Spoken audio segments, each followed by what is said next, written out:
ගරු කතානායකතුමනි පිළිතුරු ලබා දීම සඳහා කල් ලබා ගන්නවා. අමාත්‍යංශ නිවේදන දීවර ජලජ සහ සාගර සම්පත් අමාත්‍ය ගරු රාමලිංගම් චන්ද්‍රසේකර මහතා 2026 6 10 දින ගරු වෛද්‍ය රාමනාදන් අර්චනා මහතා විසින් ස්ථාවර නියෝග 27 2 යටතේ අසන ලද ප්‍රශ්නයට පිළිතුරු ලබා දී. ගරු කතානායකතුමනි පළමුවෙන්ම මේ ප්‍රශ්නයට උත්තර දෙන්න කලින් මම ඔබතුමාට දැනුවත් කරන්න හිතෙනවා මේ ප්‍රශ්නය ආලා තියෙන්නේ අර්ජුනා මන්ත්‍රීතුමා. ඒකට ඒ අර්ජුනා මන්ත්‍රීතුමා මේ ප්‍රශ්නය ආනකොට මේ සිද්ධියට අදාළ 4 දෙනෙක් අතුරුදහන් වෙලා තියෙනවා. පවුල් 3ක් පීඩාවට පත් වෙලා තියෙනවා. එතුමා ආලා තියන්නේ දෙන්නෙක් තමයි අතුරුදහන් වෙලා තියෙන්නේ කියලා.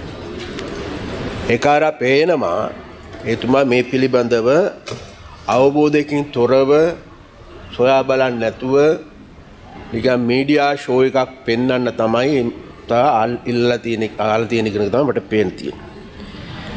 කෙසේ වෙතත් අන්න ඒ වගේ මම කියන්නේ දැන් මේක ඇවිල්ලා දැන් 4 දෙනෙක් අතුරුදහන් වෙලා තියෙනවා. ඒ වගේ පවුල් 3ක් පීඩාවටපත් වෙලා තියෙනවා. එක පවුලක් තියෙනවා මේ කතානායකතුමනි වෙන කවුරුත් නැහැ. ළමයි දෙන්නෙක් ඉන්නවා. එතකොට ඒ වගේ සංවේදී ප්‍රශ්නයක් මේක. එතකොට මේ වගේ ප්‍රශ්න නිකන් වීලුවට ලක් කරලා නිකන් තමන්ගේ මීඩියා ෂෝ එක තමන්ගේ වීවර්ස් එක වැඩි කරගන්න නම් මේ වගේ මේ පාත් වැඩ කරන්න එපා කියන එක පළවෙනිම මම ඉල්ලා සිටිනවා. එක. දෙවනුව කෙසේ වෙතත් එතුමාට ඒක මීඩියා ෂෝ එකක් වෙන්න පුළුවන්. හේතුමා මේ ප්‍රශ්නේදී වෙනත් පැත්තෙන් වවාගෙන කන්න පුළුවන්. නමුත් මට තියෙනවා යුතුයකමක් මම දීවර මැතිවරයා හැටියට මේ ප්‍රශ්නෙට සාධාරණ උත්තර දෙන්න. එම නිසා මම මේ පිළිබඳව මට අදාළ උත්තරේ මම ලබා දෙන්න. கௌரவ சபாநாயகர் அவர்களே, கடந்த அதாவது 27(2) கீழ் நிலைய கட்டளையின் கீழ் கேட்கப்படுகின்ற கேள்விகளுக்கு பதிலாக விசேடமாக முதலாவது கேள்வியாக விசேடமாக இந்த வடமாராட்சி பருத்தித்துறை காணாமலாக்கப்பட்ட மீனவர்கள் பெயர்கள் என்ன என்பது அவர் கேட்டிருக்கின்றார். கௌரவ பாராளுமன்ற உறுப்பினர் அவர்களே, தாங்கள் கேள்வி கேட்பது உண்மையில் மீனவர்கள் மீதான அக்கறை என்றால் உண்மையிலேயே மனமுவர்ந்து நான் பதிலளிக்க விரும்புகின்றேன். ஆனால் உங்களுடைய ஊடக விளம்பரத்திற்காக என்றால் மனவேதனையுடன் பதிலளிக்கின்றேன்.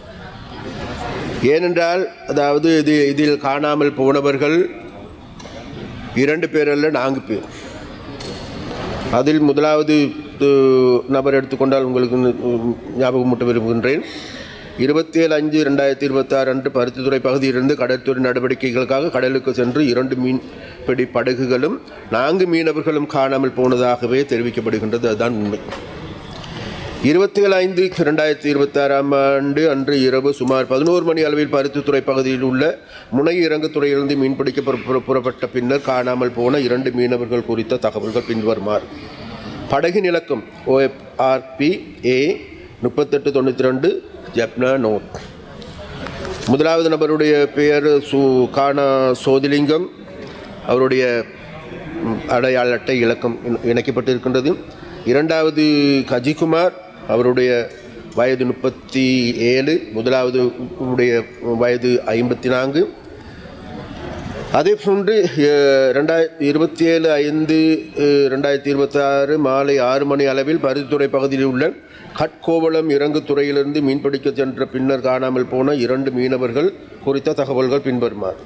அவர்கள் படகின் இலக்கம் OFRP A 2286 ஜப்னா நோட். முதலாவது நபர் ராமகிருஷ்ணன், அவருடைய 52 வயது. இரண்டாவது ரவிராஜ், அவருக்கு 26 வயது. இதுதான் அவர்களுடைய தகவல். இந்த 2 மீனவர்கள் காணாமலாக்கப்பட்ட திகதி என்ன? 2 மீனவர்கள் 4 மீனவர்கள் 2026 5/27 ஆம் திகதி காணாமல் போயிருக்கின்றார்கள். அன்றைய தினம் இந்த 2 மீனவர்கள் தொடர்பாக உங்களுக்கு தெரிவிக்கப்பட்டதாம், எனக்கு தெரிவிக்கப்பட்டது. ஆமையால் இந்த மீனவர்கள் தொடர்பாக நடவடிக்கை என்னவென்று கேட்டிருக்கின்றீர்கள். இவ்வேளை மீனவர்கள் சம்பந்தப்பட்ட விபத்துக்கள் மற்றும் காணாமல் போதல் கையாளுவது தொடர்பாக கடல் தொழில் மற்றும் நீரியல் வளங்கள் துறையால் ஒரு செயல்முறை பின்பற்றப்படுகிறது. அதன்படி இந்த நிலைமை குறித்து அறிந்தவுடன் இலங்கை கடற்படை தலைமையகத்திற்கும் அதே போன்று கொழும்பு கடல் தேடல் மற்றும் மீட்பு ஒருங்கிணைப்பு மையத்திற்கு உடனடியாக தகவல் தெரிவிக்கப்பட்டது. மேலும் வடக்கு பிராந்தியத்தில் உள்ள இலங்கை கடற்படை அதிகாரிகளுக்கும் தெரிவிக்கப்பட்டது. மீனவர்கள் தேடும்படி உடனடியாக தொடங்கப்பட்டது. அது மட்டுமல்லாமல் அனர்த்த நிவாரண முகாமைத்துவ நிலையத்தினுடைய பிரதி பணிப்பாளர் அவர்களுக்கும் இது சேவையான தகவல் தெரிவிக்கப்பட்டது. அது சம்பந்தமாகவும் நடவடிக்கை எடுக்கப்பட்டது. அது மாற்றமல்ல, இந்த சம்பவம் கேள்விப்பட்ட உடனடியாக நான் நேரடியாக பாதுகாப்பு செயலாளரோடு தொடர்பு கொண்டேன். அதே போன்று கடற்படை தளபதியோடு தொடர்பு கொண்டேன், இராணுவ தளபதியோடு தொடர்பு கொண்டேன், அதே போன்று அனர்த்த நிவாரண பிரிவினரோடு தொடர்பு கொண்டேன். அனைவரையும் இந்த செயற்பாட்டோடு முன்னிக்கும்படி என்னால் பணிக்கப்பட்டது. அடுத்ததாக அவர் கேட்கப்பட்ட கேள்வி 5வது கேள்வியாக இருக்கின்றது. இலங்கை கடற்படை மற்றும் இலங்கை மீன் தொடர்புடைய தகவல்கள் பெறவும். அதாவது நாங்கள் கேட்கின்ற ஒரு சில கேள்விகள் எங்களுடைய அமைச்சுக்குரிய விடயங்கள் அல்ல. அது குறிப்பாக பாதுகாப்பு அமைச்சோடு தொடர்புபட்டவை. மேலதிகமாக உங்களுக்கு தகவல் தேவைப்படுமாக இருந்தால் கடற்படையினர் சென்ற நேரம், வந்த நேரம், அவர்களுடைய தேடுதலுக்காக பயன்படுத்தப்பட்ட படகுகள், விமானங்கள் தொடர்பான தகவல்களை மேலதிகமாக பெற்றுக்கொள்ள வேண்டுமாக இருந்தால் உரிய நிறுவனங்களோடு உரிய அமைச்சுடன் கேள்விகளை கேட்கும்படியும் நான் கேட்டுக்கொள்கின்றேன். அதே போன்று இலங்கை கடற்படை மற்றும் இலங்கை விமானப்படையும் தொடர்புடைய தகவல்களை பெறும்படி, அதாவது நீங்கள் ட்ரோனரை பற்றி கேட்டிருக்கின்றீர்கள், அவ்வாறான விளையாட்டுத்தனமாகவும் கேட்டிருக்கின்றீர்கள். எல்லாத்திலும் விளையாடுற மாதிரி ராஜுனா இதிலையும் விளையாண்டுருக்கீங்க, பரவாயில்லை. அது தொடர்பாகவும் நீங்கள் தகவல்களை பெற்றுக்கொள்ளலாம். 7வதாக கேட்டிருக்கின்ற இது தொடர்பாக தாங்கள் எதுவித கவனம் இல்லாமல் வெறுமனே அரசியல் செய்வதாக பொதுமக்கள் கருதுகின்றார். இன்று வரை இது தொடர்பாக ஆக்கப்பூர்வமான நீங்கள் எடுத்த நடவடிக்கை என்ன? உண்மையிலேயே நாங்கள் இதில் அரசியல் செய்யவில்லை. இதில் அரசியல் செய்கின்றவர்கள் பலர் இருக்கின்றார்கள். எது எவ்வாறான போதிலும் கூட நாங்கள் இந்த சம்பவம் கேள்விப்பட்ட அடுத்த நிமிடத்திலிருந்து பாதுகாப்பு தரப்பினருக்கு இதை அறிவித்திருக்கின்றோம், தேடுதல் நடவடிக்கைகளை ஈடுபடுத்தியிருக்கின்றோம். அது மாத்திரமல்ல, அந்த பிரதேசத்திற்கு எங்களுடைய பாராளுமன்ற உறுப்பினரான இளங்குமரனும் அதே போன்று ரஜீவன் அவர்களும் சென்று அந்த மக்களோடு நேரடியாக களத்தில் இருந்தார்கள், தேடுதல் நடவடிக்கைகளை ஈடுபடுத்தினார்கள். அது மாத்திரமல்ல, எங்களுடைய மீனவர் சங்கங்கள், அங்கே இருக்கின்ற எங்களுடைய பிரதேச சபை உறுப்பினர்கள் உள்ளிட்ட அனைவரும், அது மாத்திரமல்ல அங்கே இருக்கின்ற மீனவர்கள், விசேடமாக அங்கே இருக்கின்ற மீனவ சங்கங்கள் எல்லோருமே எந்த விதமான பாகுபாடு இல்லாது தாங்களிடம் இருந்து பணத்தை செலவழித்து கொண்டு இந்த தேடுதல் நடவடிக்கை ஈடுபட்டார்கள். அப்போ அந்த தேடுதல் நடவடிக்கை ஈடுபடுகின்ற பொழுது நேரடியாக அதுக்கு போதுமான ஊக்குவிப்பினை நாங்கள் அவர்களுக்கு பெற்றுக் கொடுத்தோம். அது மாத்திரமல்ல, அவ்வாறு பாதிக்கப்பட்ட குடும்பங்களை நாங்கள் சென்று பார்த்தோம். அவர்களுக்கு செய்ய வேண்டிய அனைத்தையும் நாங்கள் இதுவரைக்கும் நாங்கள் செய்திருக்கின்றோம். அதே போன்று அவர்களுக்கு அரசாங்கத்தின் மூலமாக வழங்கப்படுகின்ற மேலதிகமான ஏதாவது கொடுப்பனவுகள் வழங்கப்பட வேண்டிய தேவை இருக்கின்றது. அது தொடர்பாக நாங்கள் அடுத்த வருகின்ற வாரங்களில் அது தொடர்பான நடவடிக்கை எடுப்பதற்கும் இருக்கின்றோம். அதே போன்று அவர்கள் கடைசியாக கேட்டுக்கிற இனிமேல் இவ்வாறான காணாமல் போதல் தொடர்பாக தடுப்பதற்கான நிச்சயமாக இதுநாள் வரைக்கும் எங்களுடைய கடல் பரப்பை நாங்கள் எடுத்துக்கொண்டாலும் சரி, எங்களுடைய மீன்பிடி அமைச்சை எடுத்துக்கொண்டாலும் கூட இவ்வாறான ஒரு நிலைமைகள் ஏற்படுகின்ற பொழுது உண்மையிலே அவர்களை பாதுகாத்துக் கொள்வதற்கு போதுமான படகுகளோ வள்ளங்களோ அதே போன்று விமானப்படையினோடு தொடர்போ எந்த விதமான ஆக்கப்பூர்வமான செயற்பாடுகள் முன்னெடுக்கவில்லை. நாங்கள் இப்பொழுது நிச்சயமாக கடந்த 2 மாதங்களுக்கு முன்னர் இருந்து நாங்கள் இதற்கான ஏற்பாடுகளை நாங்கள் செய்திருக்கின்றோம்.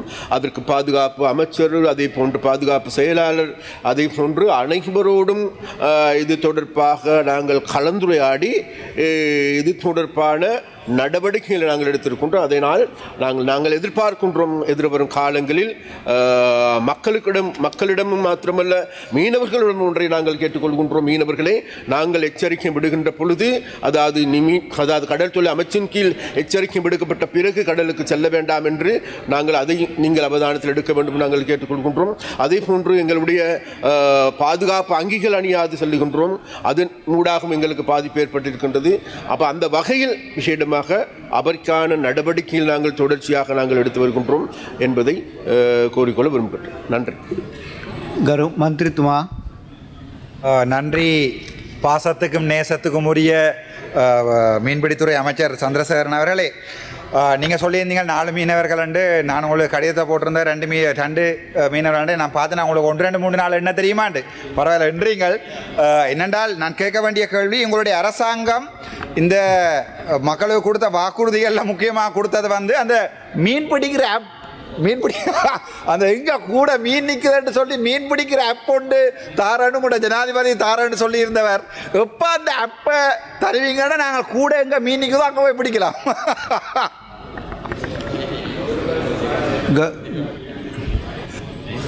அந்த கேள்வி நிச்சயமாக அவர் தனியாக கேட்பாராக இருந்தால் அந்த ஆப் சம்பந்தமான தகவல்களை நாங்கள் சொல்வதற்கு தயாரானால் நீங்கள் இதில் உள்ளே அதை அடக்கப்படவில்லை என்பதை நான் சொல்லிக் கொடுக்கின்றோம். ஆப் சம்பந்தமான நடவடிக்கைகள் இப்போது எங்களுடைய டிஜிட்டல் அமைச்சின் கீழ் முன்னெடுக்கப்படுகின்றது.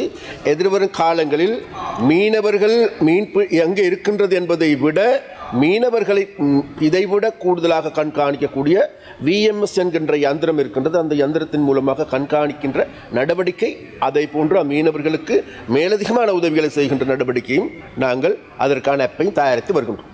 சுவிட்சர்லாந்துல வீடு வாங்க போறீங்க, இல்ல ஆல்ரெடி உங்களுக்கு அங்க வீடு இருக்குன்னா இந்த வீடியோ உங்களுக்காக தான். ஸோ ஸ்கிப் பண்ணாம ஃபுல்லா பாருங்க. ஒரு மனிதனுக்கு வீடு அப்படிங்கிறது ரொம்பவே அத்தியாவசிய தேவை. அத்தியாவசிய தேவைகள்ல முக்கியமான பங்கு வகிக்கிறதே இந்த வீடு தான்.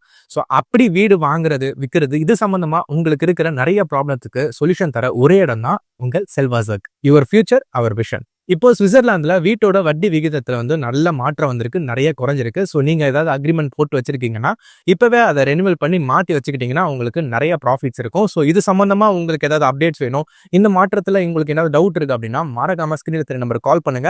சுவிட்சர்லாந்துல நீங்க வீடு வாங்கணும் இல்ல வீடு விற்கணும், அந்த மாதிரி ஏதாவது உங்களுக்கு தேவைகள் இருந்தா மறக்காம எங்களை காண்டாக்ட் பண்ணுங்க. உங்களோட எல்லா தேவைகளையும் உங்க ஃபேமிலியில ஒரு மெம்பரா இருந்து நாங்க பார்த்து பண்ணி கொடுப்போம். இது உங்கள் செல்வாசோக். இச்செய்திகளுக்கு பிரதான அனுசரணை செல்வாசோக் இமோபிலியன், சுவிஸ் நாட்டில் முன்னணி நிறுவனம். தொடர்புகளுக்கு 07951464428. வீடு வாங்க, வீடு கட்ட, வீடு திருத்த மற்றும் வீட்டுக்கடன். Your future our vision. இது போன்ற மேலும் பல முக்கிய சுவாரஸ்யமான செய்திகளை அறிந்து கொள்ள லங்காஃபோ யூடியூப் சேனலை சப்ஸ்கிரைப் பண்ணுங்கள். எமது செய்திகள் உடனடியாக கிடைக்க பெல் பட்டனை அழுத்துங்கள். அத்தோடு எமது செய்திகளை மற்றவர்களும் பார்வையிட ஷேர் செய்யுங்கள். நன்றி.